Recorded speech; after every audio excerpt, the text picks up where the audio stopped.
Welcome to ESOLish, English for Life and Work. Today, we will learn how to describe a picture. Let's look at a picture of a cat. This is a cat. It is white and gray. It is soft. It has 4 legs. It has 1 tail. It has 2 ears. It has a small nose. It can jump. It can run. The cat is cute.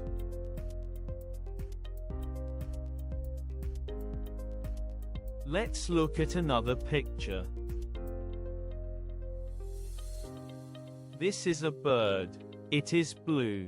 It is small. It is cute. It has 2 wings. It has 2 legs. It has a beak. It has 2 eyes. It can fly.